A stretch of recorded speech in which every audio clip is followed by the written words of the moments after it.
In this video, I'm going to be making a waterfall inside of a jar to create a mini paludarium. I'll go through step by step how I made it and share tips along the way on how you can do the same. Let's get straight into the build. To start off, I'm going to create a template out of card to build the waterfall on so that I know how wide the opening of the jar is. I'll do this by tracing around the edge of the rim and cutting the card to the correct size. As we can see, this fits perfectly and we can now start work on the base of the waterfall. I'm going to be using a mix of stones that I found outside near an actual waterfall and some pieces of lava rock which will contrast well with the other stone. A lot of lava rock you buy will be too large, so to fix this you can use a chisel to break up the stone into smaller pieces. To join the stone together, I'll be using super glue and tissue. This creates a rock solid bond when they react together and sticks really well to hardscape materials. I'm going to quickly check that the base fits through so that we don't have any trouble fitting it in later on. I'm going to continue with the tissue by soaking it in super glue before pressing the next piece of lava rock into it. By pressing down firmly and adding super glue around the edge where the tissue is poking out, this will ensure that it sticks properly. I'll use the lava rock at the back as an anchor to stick the natural rocks onto. Another benefit of mixing lava rock is that it's super lightweight. The third stone that I'll be using in the waterfall is slate. With slate we can create these natural slabs that overhang that can be seen present in natural waterfalls. It's also easy to break up and shape into pieces, so it's all round great to work with. I'm continuing to build up the back of the waterfall with the lava rock. I'm also covering up the obvious bits of tissue with excess slate, but don't worry too much about this yet, as we're going to hide all of the tissue later on. The goal for this waterfall was to have a split where the centre stone is, with water flowing each side around it coming from a central stream up top. By mixing in the smaller pieces of slate along where the water will flow, this contrasts with the larger stones around it and creates a more realistic look. The tissue is going to work to plug any holes to stop most of the water from falling through the waterfall. I'm going to add some extra pieces of tissue into any exposed holes or cracks. It's now time to cover up all of the exposed tissue left on the front of the waterfall. To do this, we will be using silicone and crushed lava rock. We'll start by applying silicone to the tissue and spreading it out across it.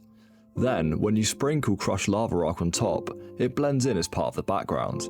This helps to create a seamless transition between the rocks and is what will make the scape finally start to take shape. This will also waterproof any exposed tissue that hadn't reacted with the super glue already. We're now going to glue in the tubing that will connect to the water pump. We're doing this after the silicone stage as we don't want to get any inside of the tube. We can cover up tissue with more silicone and lava rock after, and this will hide where the water is flowing from fairly well. Before we put the waterfall into the jar, I'm first going to add some small pieces of moss, as it's easier to put them in place outside of the tank than inside. I'm going to wedge the moss into cracks in the waterfall to try and imitate where it would appear in real life. I'm also wedging moss around the water tube to help distribute the flow of water better. This moss is going to be suitable for growing in water, as I found it saturated outside by the side of a waterfall. I can now place the waterfall into the tank and fill the bottom with water to give it a test.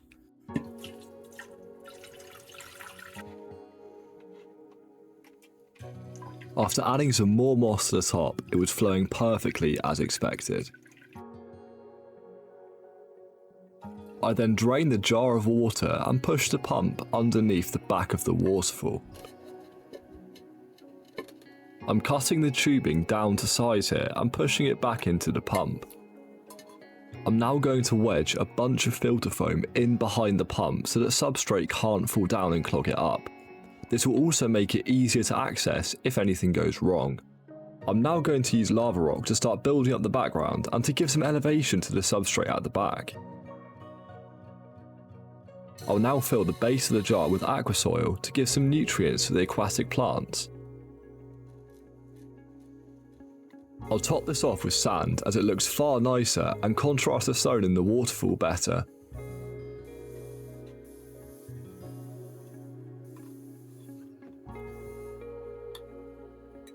It's now time to go in with a few aquatic plants to start bringing some life into the tank. I'm dividing this hygrophila and adding a few strands into the aquasoil. I'm trying to use a good variety of plants here, and I'm spreading them out at different elevations, such as down the side of the waterfall and here at the front in the sand. Plants like this Eliocharis can be divided up into many pieces to help save money and carpet the floor of the jar. I'm now going to fill up the tank with water and give the waterfall another test. I decided to add in this piece of driftwood to add a bit more colour into the scape, and I think it looks good positioned here. I'm now going to create some sticky substrate that can be used to stick moss to the walls of the terrarium. I'm mixing bentonite clay powder with worm castings and coco coir. Once this is all mixed together, I'll add water and then it's ready for use. This is a super useful substrate recipe, and I found it from Ohm Terrariums, who you can find on YouTube. I can simply place it on the side of the jar and then add moss straight on top. I'm now going to start work on the back of the jar. I want to have an area with some terrarium plants, so I'll start with building a drainage layer so the terrarium substrate sits well out of the water.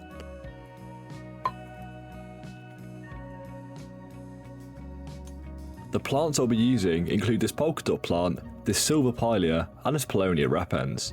I'll be using rootless cuttings for the build, which will make my life much easier. I added this cutting of Ficus quercifolia, another patch of moss, and then some floating plants into the water. I'm now going to detail the tank with some tiny Photonia, which can be pressed into the moss in various different places around the jar. This polka dot plant is a standout. I love the patterns on its leaves, they're truly unique.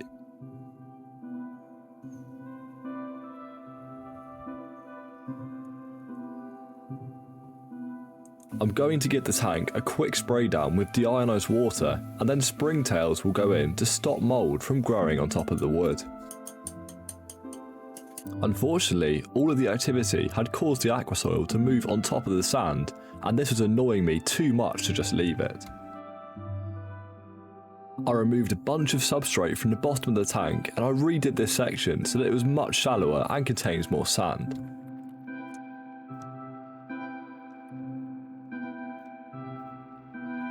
The jar can now be filled back up with water, and we can test the waterfall one final time.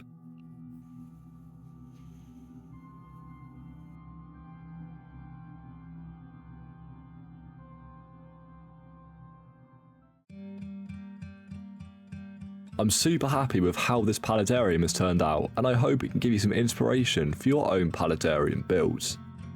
If you want to see me transform an old abandoned terrarium, click on this video next, where I give it a complete renovation, reviving this old scape and turning it into a thriving bioactive ecosystem.